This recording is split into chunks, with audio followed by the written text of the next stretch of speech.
Trump దెబ్బకు America సంక్షోభంలోకి కూరుకుపోవడం ఖాయమైందా? మనం గొప్పగా చెప్పుకుంటున్న డాలర్ నేలచూపులు చూస్తోందా? అమెరికా కరెన్సీ మీద ప్రపంచ దేశాల్లో విశ్వాసం పూర్తిగా సన్నగిల్లుతోందా? డాలర్ లేకపోతే మనం బతకలేమా అన్న ప్రశ్నలు ఎందుకు తలెత్తుతున్నాయి? భారత్ చైనా ఇప్పుడు డాలర్ మార్కంతో సంబంధం లేని ద్వైపాక్షిక వాణిజ్యంపై దృష్టి పెట్టిన మాట నిజం కాదా?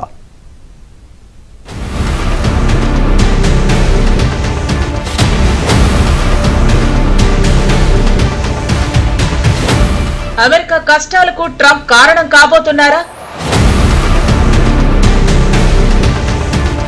ట్రంప్ నిర్ణయాలతో దేశ ఆర్థిక వ్యవస్థ కుప్పకూలే ప్రమాదం ఉందా?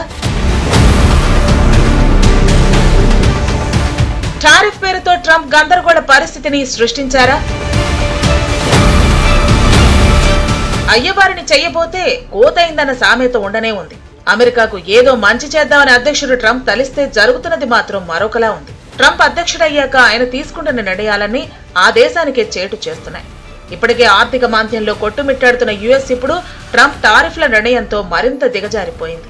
గత కొన్ని రోజులుగా డాలర్ పతనమవుతూనే ఉంది. 90 రోజుల టారిఫ్ వాయిదా నిర్ణయం కూడా డాలర్ పతనాన్ని ఆపలేకపోయింది. అమెరికా ఆర్థిక వ్యవస్థపై ఇన్వెస్టర్లకు నమ్మకం తగ్గుతుండడమే కారణమని చెబుతున్నారు. అమెరికా ఆర్థిక వ్యవస్థకు ఆ దేశాధ్యక్షుడు ట్రంప్ అనుసరిస్తున్న టారిఫ్ విధానంతో పాటు డాలర్ కు వస్తున్న అధిక విక్రయాలు ఆందోళన కలిగిస్తున్నాయి. ఇతర దేశాల కరెన్సీలతో పోలిస్తే డాలర్ విలువ జనవరి నుంచి 9% తగ్గింది. 3 ఏళ్లలోనే తక్కువ స్థాయికి డాలర్ పడిపోయిందని చెప్పేందుకు సందేహించకూడదు.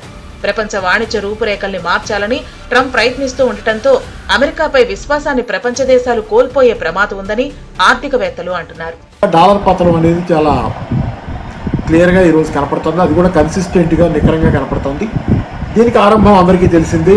టారిఫ్లు ట్రంప్ విధించడంతో వివిధ దేశాల మీద రెసిప్రకల్ టారిఫ్ పేరుతో టారిఫ్ల విధింపు, భారీ ఎత్తున తన దేశంలోకి వచ్చే సరుకుల మీద పన్నులు టారిఫ్లు అనేది విధించడంతో ఈ ప్రక్రియ మొదలైంది. అయితే ఈ ప్రక్రియ కేవలం ట్రంప్తోనే మొదలైందా అనేది సరైంది కాదు. ఎందుకంటే ట్రంప్ కంటే ముందు కూడా అమెరికా ఆర్థిక వ్యవస్థ చాలా తీవ్రంగా బలహీనంగా ఉంది. ప్రతిసారి ఉద్దీపన పథకాలు ఇవ్వటం ద్వారా 2008 నుంచి ముఖ్యంగా ఆర్థిక వ్యవస్థకి డాలర్లను ముద్రించి ఉద్దీపనలు ఇవ్వటం ద్వారా అమెరికా ఆర్థిక వ్యవస్థ మనుగడ సాగిస్తూ వచ్చింది. ఇలా డాలర్లను విపరీతంగా ముద్రగొట్టి జనాల అకౌంట్లలోకి లేకపోతే నష్టపోయిన కార్పొరేట్లకి ఇస్తా పోయేది ఎల్లకాలం సాగదనేది కూడా మెల్లమెల్లగా అర్థమవడానికి రావడానికి ఈ మధ్యకాలంలో పెరిగినటువంటి ద్రవ్యోల్బణం ప్రపంచవ్యాప్తంగా అదే రుజువుగా ఉంది. మామూలుగా అయితే గ్లోబల్ ఆర్థిక వ్యవస్థ అస్థిరతలో ఉంటే డాలర్ విలువ పెరగాలి. కానీ అందుకు విరుద్ధంగా గత వారం రోజులుగా దాని విలువ పడిపోతోంది. మరోవైపు స్విస్ ఫ్రాంక్ విలువ డాలర్ మారకంలో 10 ఏళ్ల గరిష్టానికి చేరుకుంది. అలాగే జపనీస్ యెన్, యూరో విలువ కూడా పెరిగాయి. యూరో మారకంలో డాలర్ విలువ 1.5% పడగా బ్రిటన్ పౌండ్ మారకంలో 1% పడింది. గత 12 నెలల్లో ఇంత వేగంగా డాలర్ వాల్యూ పడటం ఇదే మొదటిసారని ఆర్థిక నిపుణులు చెబుతున్నారు. మరోవైపు లాంగ్ టర్మ్ యుఎస్ ట్రెజరీలను కూడా ఇన్వెస్టర్లు పెద్ద మొత్తంలో అమ్మేస్తున్నారు. అంతర్జాతీయ వాణిజ్యంలో ఇప్పటిదాకా డాలర్దే ఆధిపత్యం. 5 దశాబ్దాలుగా అది భద్రమైన కరెన్సీగా నిలిచింది. అమెరికాలో రుణాలు తక్కువ రేటుకే లభించడంతో ఆ దేశాన్ని ఒక శక్తిగా మార్చాయి. ప్రభుత్వానికి, వినియోగదారులకు, వ్యాపారులకు తక్కువ రేట్లకే రుణాలు లభించడంతో ఆర్థిక వృద్ధి వేగంగా పరుగులు తీసింది. అక్కడి ప్రజల జీవన ప్రమాణాలు మెరుగయ్యాయి. అమెరికాపై మదుపర్లు విశ్వాసాన్ని కోల్పోతే ఆ దేశం భారీ స్థాయిలో ఆయా ప్రయోజనాలను కోల్పోతుంది. డాలర్కున్న ఆధిపత్యం తొలగిపోతుందని అమెరికా ఆర్థికవేత్తలు అంటున్నారు.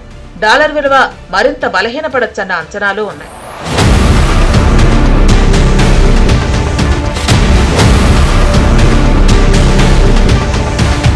డాలరు తనకున్న బలమైన భద్రమైన లక్షణాలను కోల్పోతూ ఉండటంతో విశ్వాస సంక్షోభం ఏర్పడొచ్చని బ్యాంకింగ్ రంగ నిపుణులు అంచనా వేస్తున్నారు. సాధారణంగా టారిఫ్ల వల్ల విదేశీ ఉత్పత్తులకు గిరాకీ తగ్గుతుంది కాబట్టి డాలర్ బలోపేతం కావాలి. కానీ ప్రస్తుత పరిణామాల్లో బలోపేతం కావడం అటుంచి విలువ క్షీణిస్తూ ఉండటం ఆర్థికవేత్తలను ఆశ్చర్యపరుస్తోంది. వినియోగదారులను ఇబ్బంది పెడుతోంది. ఏప్రిల్లో యూరో పౌండ్తో పోలిస్తే 5% మేర, జపాన్ యెన్ తో పోలిస్తే 6% మేర డాలర్ విలువ తగ్గింది. డాలర్ల సంక్షోభానికి కొన్ని ఇప్పటికిప్పుడు వచ్చిన సమస్యలు, మరికొన్ని దీర్ఘకాలిక సమస్యలు తోడయ్యాయి. ట్రంప్ నిర్ణయాలతో అటు అమెరికా ప్రజలు, ఇటు ప్రపంచ దేశాలు తీవ్ర అసంతృప్తి, ఆగ్రహంతో ఉండటం ఇమ్మీడియట్ సమస్యగా చెప్పొచ్చు. వలసలను ప్రోత్సహించబోమని, వలసదారులను గెంటివేస్తామని ట్రంప్ ప్రభుత్వం ప్రకటించిన దరిమిలా అమెరికాపై దాని ప్రభావం ప్రత్యక్షంగానూ పరోక్షంగానూ ఉంది. చట్ట ప్రకారం వీసాలు పొంది వచ్చిన వారిని పంపించి వేయటం కారణంగా విద్యారంగంలో వచ్చే ఆదాయం తగ్గిపోతుందని అమెరికన్ ప్రజలే తెలుసుకున్నారు. అదే టైంలో టారిఫ్ వార్ కారణంగా ప్రపంచ దేశాలు ఆగ్రహిస్తే అమెరికా వాణిజ్య ప్రయోజనాలు దెబ్బతింటాయని గ్రహించారు. ఇప్పటికే దాని ప్రభావం అమెరికా ఆర్థిక వ్యవస్థపై కనిపించింది.